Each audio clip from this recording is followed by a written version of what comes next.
Good morning, I'm Jane Morgan and welcome to the investor webinar for Arizona Lithium.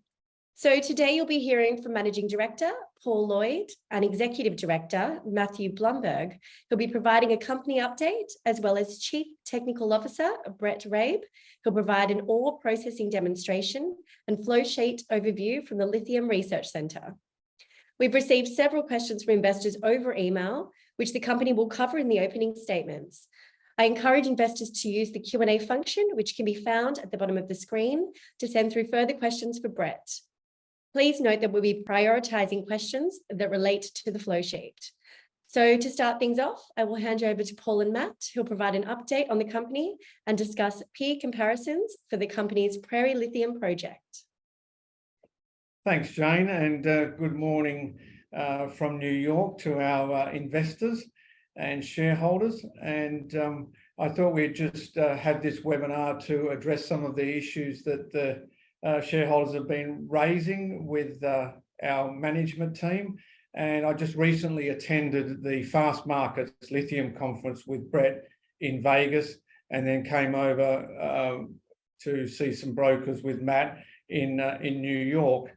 And that conference was very beneficial, and it gave us some background into how significant our company has become, with a resource of 4.4 million tonnes combined with the two lithium development projects in North America. We are a major player now in the lithium industry, and that's part of the acquisition of the Prairie project.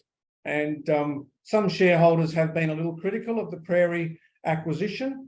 The industry has been very complimentary, and with a resource, a world-class resource that is upgradable, that is a project that can definitely go into production fairly quickly, and we can develop that project with our management team that we have led by Brett at the LRC. Just wanted to address the reduction in the market capitalisation of the company more recently. Be rest assured, your directors are very conscious of that reduction in value. We are large shareholders. We're very focused on shareholder return, and we're doing all we can to develop this company up as fast as possible to fill that supply shortage in the lithium industry. I've said many times before, we are in the right place at the right time. And there has been a little bit of tax loss selling in the stock from some larger shareholders. We did have the share purchase plan and the general market conditions. But I'm not making excuses today, and we are very focused on shareholder return. So we do appreciate the loyalty from shareholders, and we do have a plan going forward. The strategic acquisition of the Prairie Lithium project was seriously considered by the directors over a period of time, because we could foresee a change in the lithium market from the dominance of spodumene projects, which a lot of them are in Western Australia and now in Canada, to brine projects. And that's based on a breakthrough in direct lithium extraction. And that was one of the main drivers why we acquired the Prairie project. Yes, we spent the bulk of our funds and issued some shares, but now we have a seat at the table. And at the conference last week, there was a lot of oil and gas majors talking to us in regards to the Prairie project.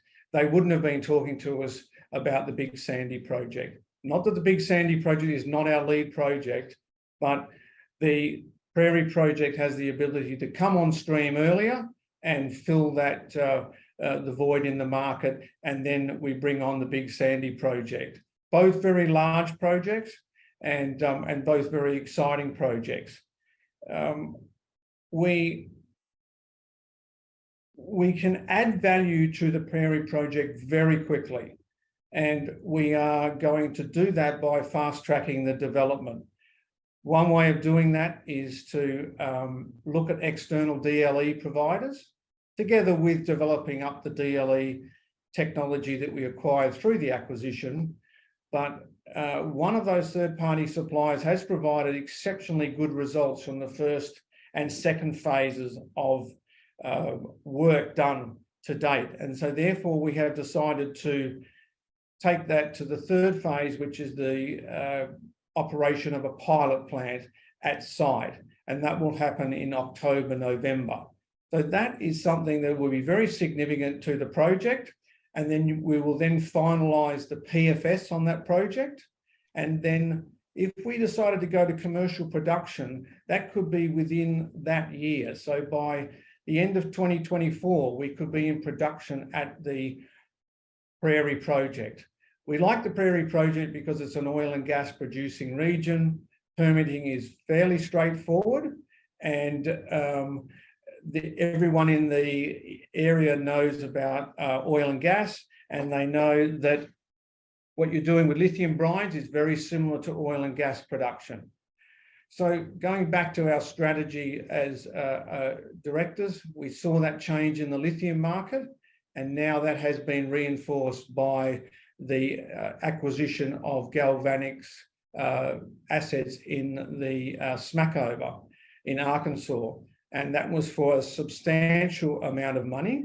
And it just shows that the oil and gas majors are entering our industry, and they will go hard, and the values on those assets will skyrocket.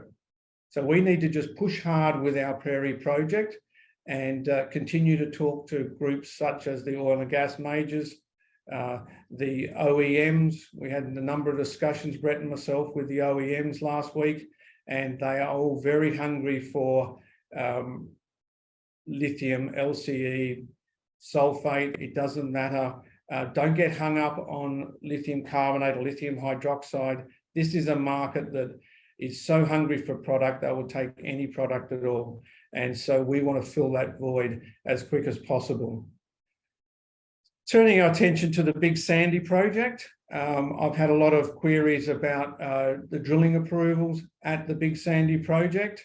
I think I've mentioned previously that this is Bureau of Land Management land. We have been liaising with the Bureau of Land Management. We have a very good relationship with them. They're updating us on a regular basis, but they are doing the work. They are engaging the stakeholders. Now, we went out with a self-imposed deadline of the end of this quarter for drilling approvals. And at the moment, there's not much left of June. So people are getting nervous. And what I'll say to you as a shareholder is we are 100% confident we will obtain drilling approvals. The timing of that drilling approvals is outside of our control because we are not the landowner in this case. We lease the ground from the Bureau of Land Management. We don't see any showstoppers in that drilling approvals. And I would urge shareholders, they always have the right to sell the shares, and I will never stop them and complain about people selling. But if you sell tomorrow and the approvals come in the day after, the week after, the month after, then I think you'll leave value on the table. We have a situation where the directors have backed this project recently in the share purchase plan and put a maximum of $30,000 each in there. We're not in a position where we can buy the stock at the moment because of our share trading policy. The president of this great country wants this project to go into production. He wants to have domestic production of lithium to break the Chinese control of the supply chain. Katie Hobbs, the Arizona governor, knows of this project. She wants to see it go into production. There's a lot of interest groups here that want to see this project go into production. The Navajo Nation are supporting us with permitting and will become our contract miner. So we have a lot of groups here that want to see this project into production. So I would urge shareholders not to look at the short term and look a little bit long term. Some of the complaints I've been getting are from retail shareholders. And as I said, if you want to sell your shares, I won't complain about that. But the larger shareholders are taking the long-term view and playing the long game on this one. We will get the drilling approvals and this project will go into production. It's a great project. It's very similar to the Thacker Pass project and Lithium Americas that Brett worked previously on. And that company is now in construction phase. They had some permitting issues and they have got over that, and they have been vindicated and have received investment from GM, one of the largest organizations in the world, to the tune of $650 million. So that just shows the appetite that is out there for lithium and investing in the lithium space. So I hope I've clarified that on the drilling approvals, and I'll just hand over to Matt to talk about his experience more recently in regards to the Washington conference that he attended and pushing along with our NASDAQ listing. Thanks, Paul, and it's always good to have you in your second home, adopted home of the US. So the board of directors are very excited about all the operational advancements that Brett has achieved in the Lithium Research Center, and very excited to show shareholders and investors what has been achieved and the movement forward. Just a couple of hours ago, Paul and I were at the NASDAQ. One of the board's strategic initiatives is to dual list onto the NASDAQ. And the reason for doing that is the US has a very deep capital markets and a very deep capital market system. And we'd like to tap into that deep capital market system. And part of that is, if you look at a peer like Standard Lithium, which has a very similar sized resource to what we have, they're trading with a market capitalization of about $1 billion Australian dollars. And there's no reason why we can't get there. They've done some great things, unlocked value. They've done some strategic partnerships with Coke and with Lanxess, but the value in the ground is very similar to what we have, and the size of the resource is very similar to what we have. And through the work that we're doing with Brett, we think that we're on that path, and the full board of directors completely supports this. One thing Paul mentioned earlier was the oil and gas majors getting involved in the industry. Exxon recently announced just this quarter that they've purchased Galvanic Energy, a company we know very well, which also has a very similar sized resource to our Prairie resource. And so we think that there's going to be now a flurry of interest from the oil and gas majors, because ultimately it's a very similar system, a very similar flow sheet, a very similar process to what they have in their oil patch or in their shale patch. And so we're very excited to see how that plays out. But I think the most important thing to go through tomorrow morning, your time, tonight, our time, is Brett's presentation. And I think we should head over there. Thanks, Brett.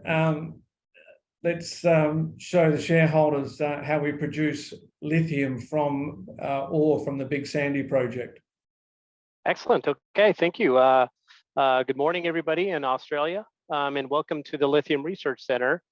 We are standing right now in the middle of our laboratory. It's about 4,000 square feet. Directly behind me is our director, Ilario Lascano. He's operating our ICP at the moment. We have the very best equipment in the lithium space behind me. We've got an Orca-based ICP. It's got detection limits that are close to a mass spec ICP. And we really can do anything with it. We have electrothermal vaporization units that we connect to that allows us to analyze solids directly. We don't even have to do digestions anymore. So we've just got this equipment going here this last quarter, and we are actively processing samples and running things right now. I'm just going to take the next really kind of 10 minutes, and I'm going to go through the flow sheet of Big Sandy. I think you'll find it's very similar or very simple. It's very much like the flow sheet that I designed for Thacker Pass, but we've got a few alternatives here that I didn't do at Thacker Pass primarily because I didn't have time, but also we do have a little bit subtle differences in ore that give us some flexibility to do things that were very difficult to do there. So first of all, for those of you who aren't aware, with our type of ore body in the clays, the nilite and spectite clays, for us primarily spectite, the lithium really resides in the grain boundary. So the first step in our process is we want to break the grains up and release the lithium along the grain boundary. Now that lithium is quite often less than 50 microns or 40 microns in diameter. So as you would imagine, the first step in our flow sheet is we add water, we break it up, and then we separate the fine material from the coarse material. So I'm just going to give you a quick demonstration of what that might look like. This is just a flask of cylinder of water. And this is run of mine ore. We literally scraped right off our ore in Big Sandy is literally right on the ground. We can go in, shovel it into buckets and find 2000 ppm lithium. So I'm just going to take this, I'm going to put some in this cylinder. And there's some clumps in there that will break up. The clay will begin to swell a little bit and break down. And just going to do a little bit of stirring here. And kind of what I want to show with this demonstration is that everything you see in the in the clays, the very fine material that is suspended, that's where our lithium is. The lithium is not present in the coarse material. So you've heard us say before, we will not have a pit. We're not an open pit miner. We're not a drill and blaster.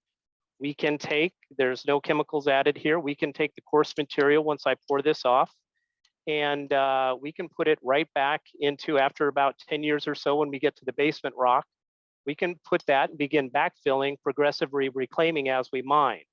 So as you can see here, our lithium, which can, with some of our maiden testing, the lithium only resides in about 30% of the ore. So if you see this, this tan color right here represents roughly about 30% of what I put in there, but that's about where 100% of our lithium is. So that's the first step on our flow sheet. And this is very similar to Thacker Pass. So I just kind of wanted to show that demonstration. But here is what that coarse material will look like. Now this, you'll notice this is a little bit darker. This is really more vanillite clay. And this is the material that we will just use conventional classification. In this case, this is just going to be wet screening. This is all material that has no lithium in it that we will put right back into the excavation that we use for mining. This is another size that we produced from hydrocycloning, arguably the most ubiquitous piece of equipment in mineral processing, hydrocyclones. That's our hydrocyclone underflow. Again, no lithium in that. This is, if we were to take that and filter it and dry it, which we have done for this sample for our testing purposes, this very fine powder, this is the minus 50 micron material. This is where our lithium is. So basically the first part of our flow sheet is just adding water. We pump it to a classification facility. We don't have to truck it or anything like that. And we do a wet screening step to get the coarse material out, a hydrocycloning step to get the little bit finer material out. And then we do a thickening with coagulant, flocculant polymers, and we will produce a slurry that's about 40% solids by weight. That's what we begin to leach. Again, here for demonstration purposes, we've actually filtered and dried that material, but we would never filter and dry that on a commercial scale. That'll actually be a slurry. It'll look like a paste.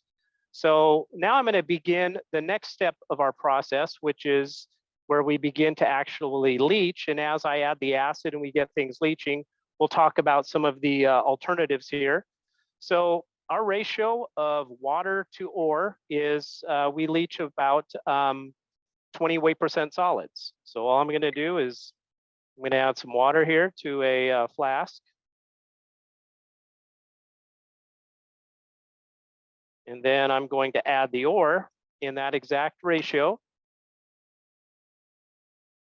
Get it mixing here a little bit. Now, again, this would already be a slurry produced from our process, and we would just add more water to it, and actually it would be recycled water. All of our water here is recycled.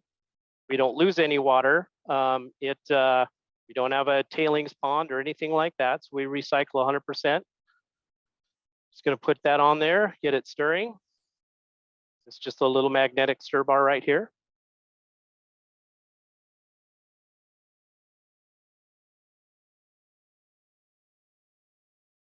A little help here.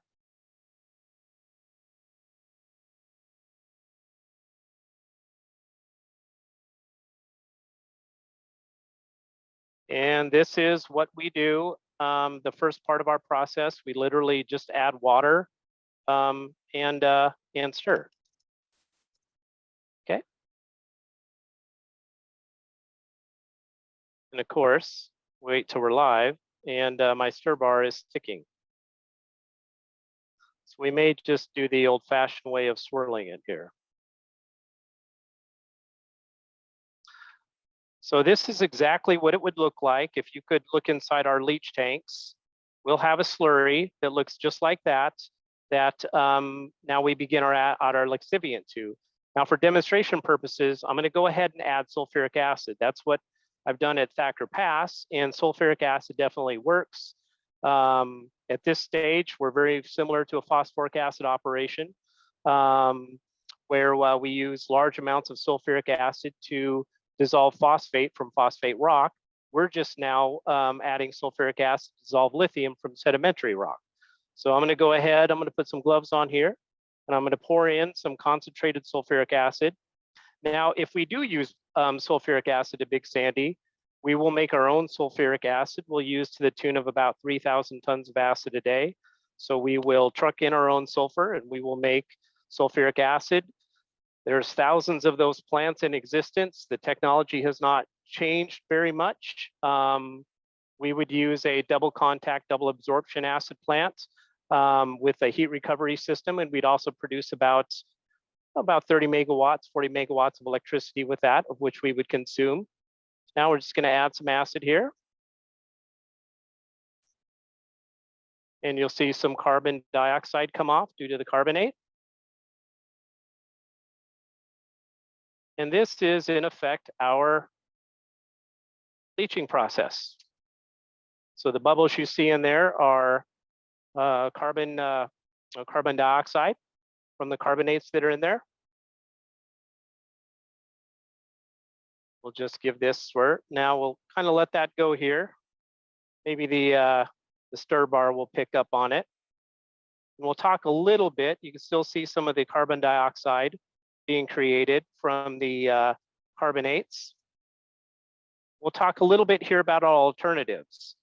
So we know when we add sulfuric acid to leach lithium from this ore, it works all the time. I mean, there's really not much risk there. One of the alternatives we're looking though is to use a lixiviant that's more selective. Sulfuric acid is not very selective. It dissolves everything. It dissolves the lithium, but also it dissolves a lot of other things in the clay. What we're attempting to do with one of our partners is we're using a lixiviant, a biolixiviant, that is more much more selectful for lithium. In other words, we dissolve a lot less magnesium, a lot less iron and aluminum, and we preferentially kind of attack the lithium in that grain boundary.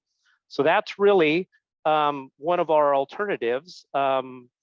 And that really could be a game changer for us, because in a lithium flow sheet for a sedimentary, or really for spodumene for that matter, a good portion of the flow sheet is spent on removing the impurities that you dissolve as part of your process, whether we have a kiln or whether we have an acid. The lithium is only present in ppm quantities, thousands of ppm quantities, yet we have percents of a lot of the contaminants, and we have to spend a significant amount of our operating costs removing those impurities. So if we can eliminate or reduce the amount of impurities that we dissolve at the very beginning, that just significantly improves our flow sheet. So at this step right now, this leaching step would take about 3 to 4 hours, depending upon the ore type. Now, most of our work here is based upon smectite samples, which we've only drilled about 4% of the resource. Normally, they're very subhorizontal. You don't expect a lot of variation, but it is only 4%. So we might see some higher concentration illite. But right now, one of the advantages of our ore is that we have very low potassium. So that'll come into play when we talk about the next step. So the next thing I'm going to do is I'm going to neutralize this. Before we begin the next step, we have to get the pH up to about 4 or 5. So we're just going to add some milk of lime here. And one of the advantages that we have at Thacker Pass, at Big Sandy, is that we are very, very close to a major lime producer. in just in the Las Vegas area, just in Henderson. That's Lawas. So we are a 2-hour drive, and we're directly connected by rail as well. So we can get lime to us in the amounts that we need for this neutralization step right here, very, very easily. I mean, it's practically in our backyard. So that's a considerable advantage, because one of the most wasteful and costly things in a lithium extraction flow sheet is the transportation to get your raw materials to the plant site. It's and the fact that we are so close to a major lime producer is extremely beneficial at reducing the amount of waste that we would otherwise have to spend in transportation. So we're just going to neutralize this, and then we're going to let it go for a bit, and I'll talk a little bit more about some of the alternatives we have in our flow sheet. Maybe the magnetic stir will actually pick up here.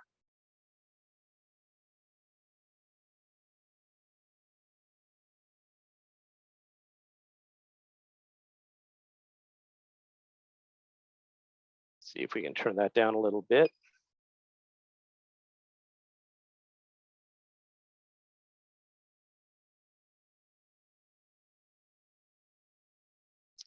Okay, we'll just kind of let that sit there before we start our next step, our filtration step, and talk about some of the alternatives. So at this point, we're really very similar to the Thacker Pass process. Other than using an alternative to sulfuric acid, we've really been the same up to this point.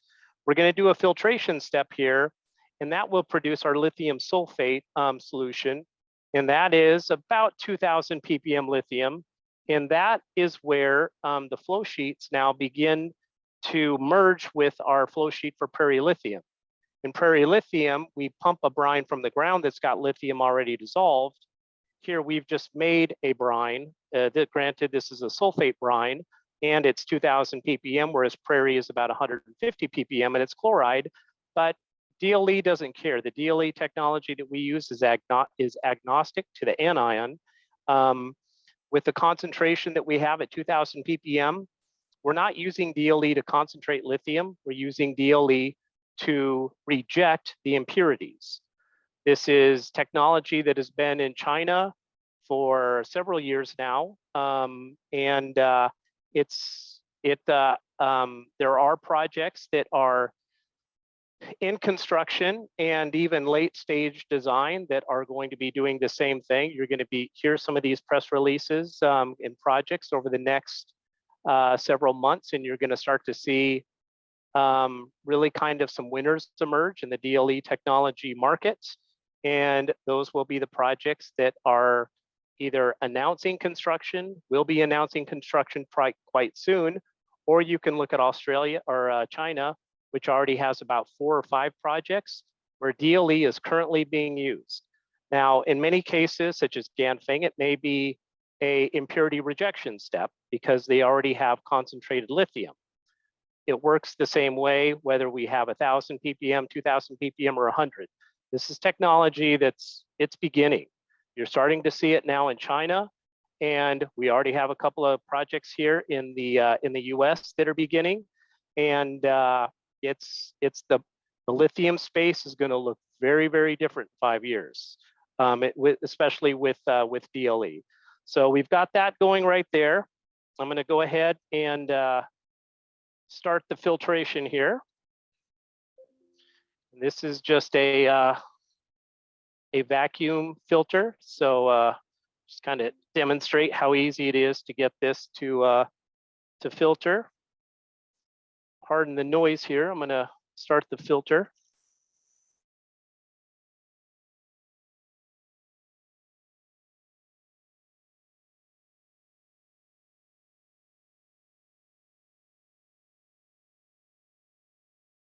Okay.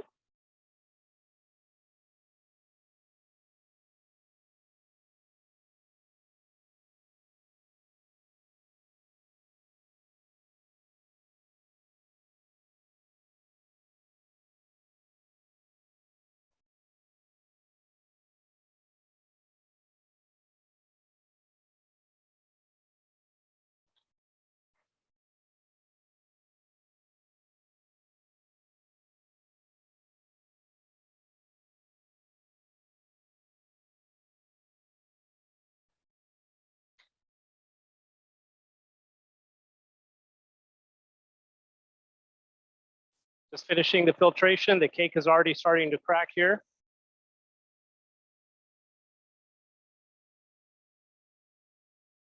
Okay.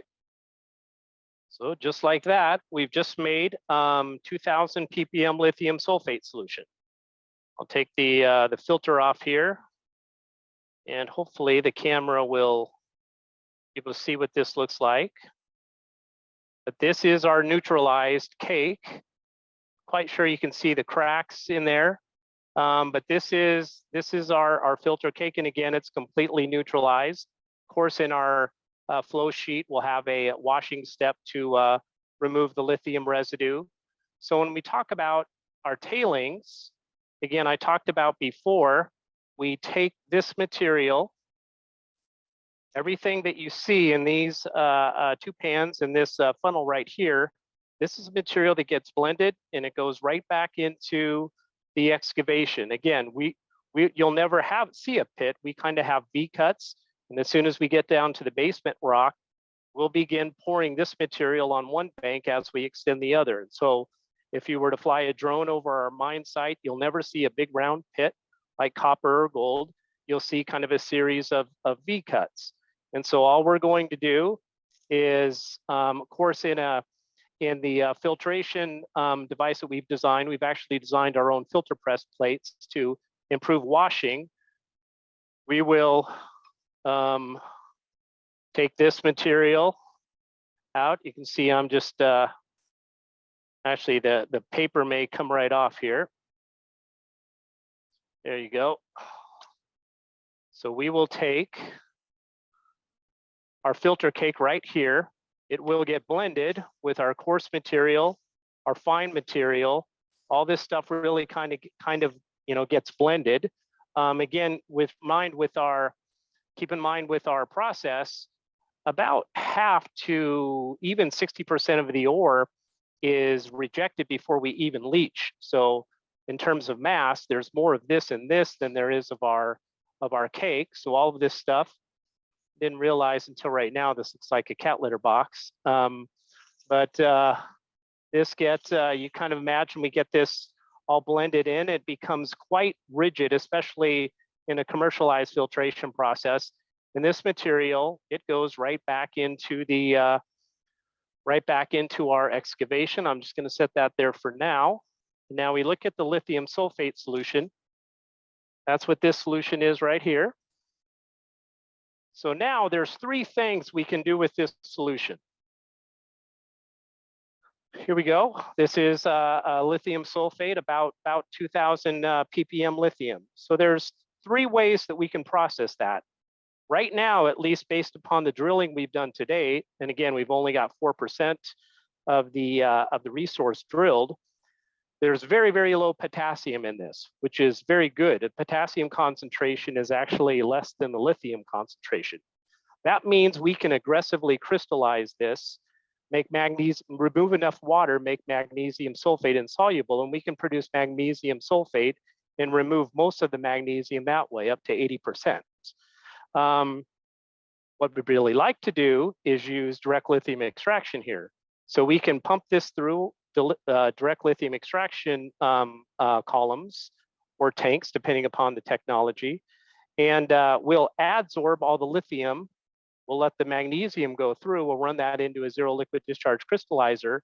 Those salts will get deposited into a double line tailings impoundment.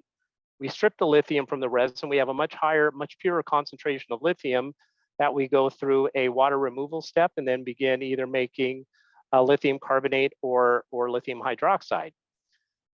The very last thing can be done is, well, you just add lime to it. If I add enough lime to this and I get the pH up to about 10.5 or 11, I drop out 100% of the magnesium as magnesium hydroxide.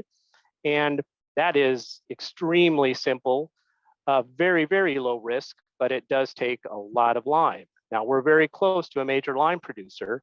It's something that we'll actually have to look at with a 2-hour drive, getting and being on rail, the same rail provider that the lime producer is on.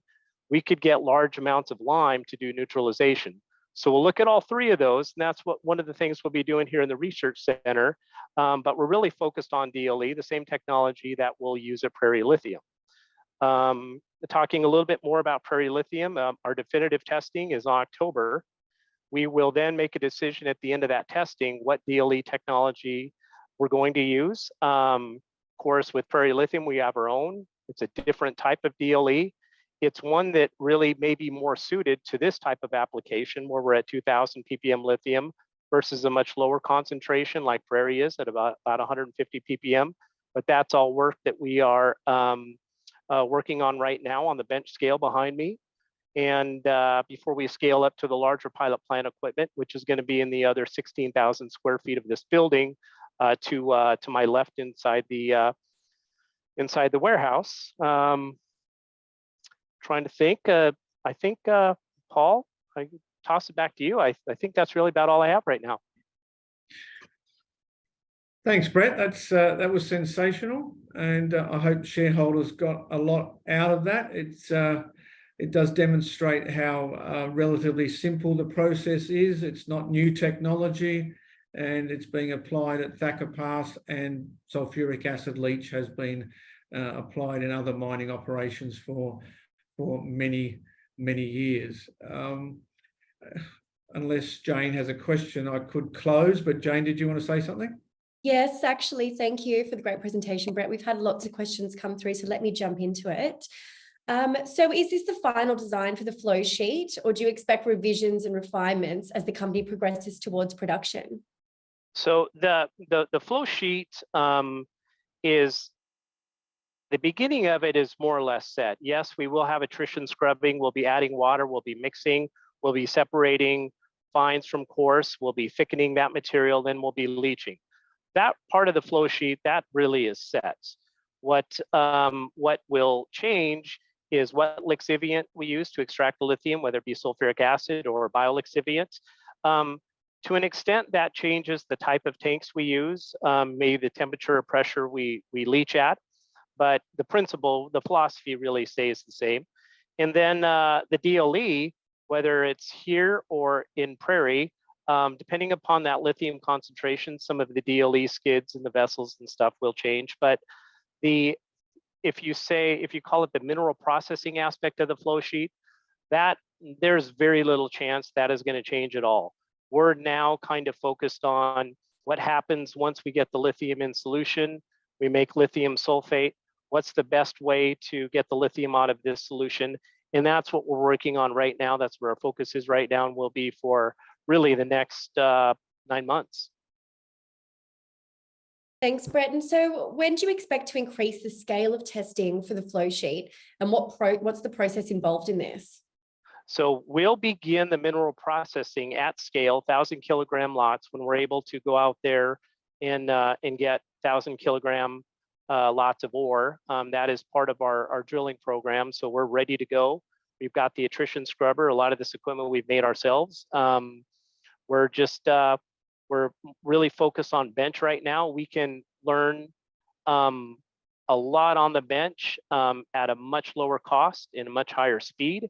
So we're focused on the bench now, but as soon as we can get out there and we can grab, upwards of 50 or 60 tons of ore, we'll do that, and we'll begin producing the mineral processing aspect of the flow sheet right away. And at that point, we hope to have better idea on what we're going to use for a biolixiviant.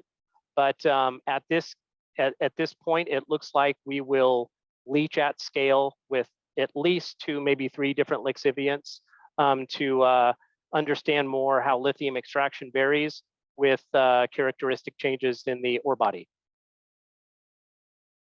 Thanks, Brett. Bear with me. There's lots of questions coming through. So how do you plan to dispose of the sulfuric acid after being used? All the sulfuric acid is consumed. So when we add the sulfuric acid, of course, we consume a lot of it.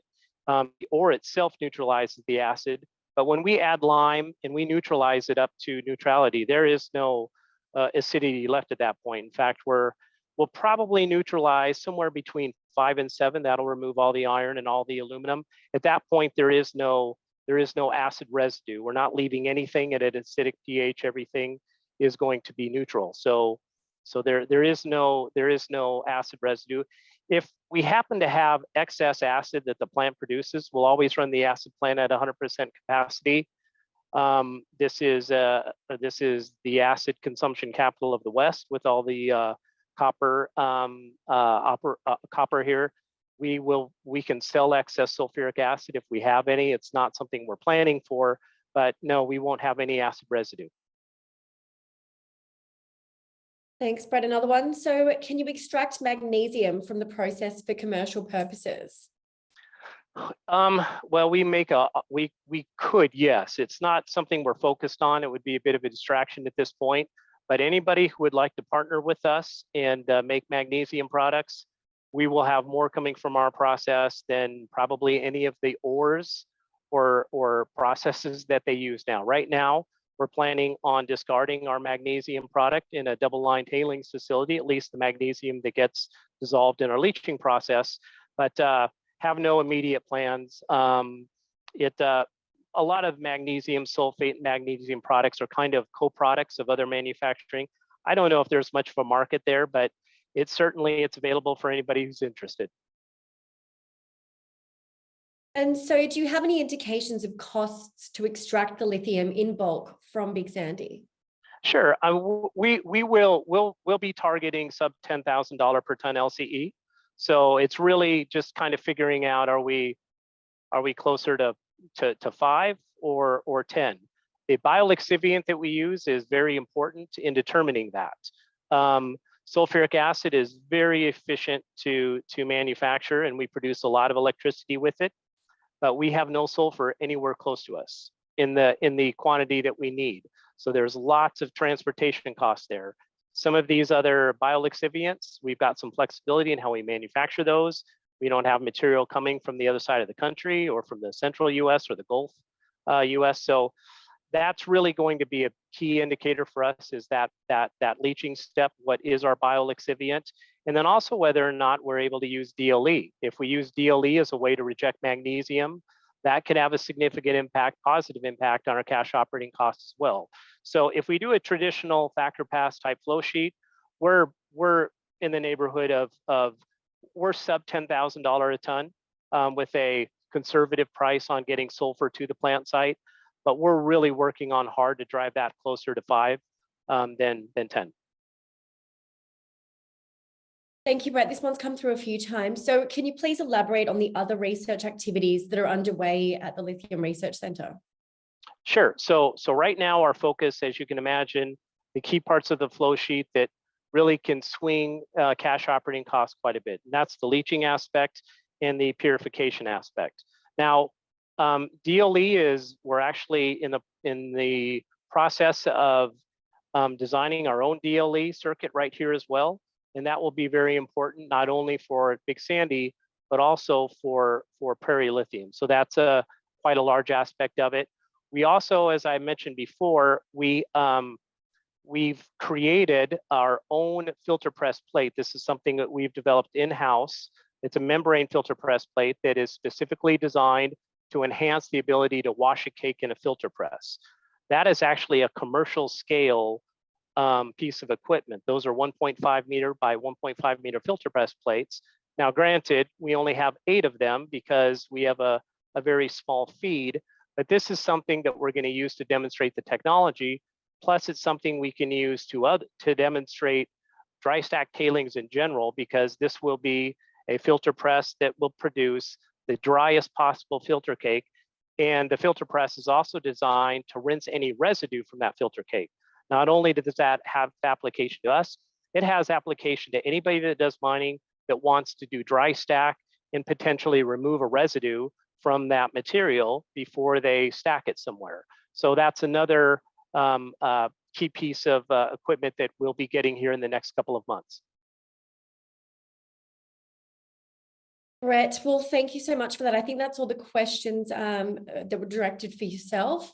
The other questions that came through earlier have been commented by Paul and Matt earlier in today's webinar. So a copy of today's recording will be available online in the coming days. If we have missed any questions, please feel free to reach out via the contact details on the bottom of the ASX releases. But I want to thank you all for your time. Thank you. Yeah. Jane, so just in closing, I'd just like to ask shareholders to consider the size of the resource, the combined resource we have. We are upgrading the resource at Prairie. We are a major player in the North American lithium industry with the acquisition of Prairie, and we can add a lot of value there with the development of that project. And I would also urge shareholders to have a look at the shale oil and gas revolution that happened in the petroleum industry. And I think that we're on the edge of something similar in the lithium industry with direct lithium extraction. A lot of money was made from shale oil and gas. And I think the same thing is going to happen with DLE technology. And we are right at the base of that revolution. And thank you for your time.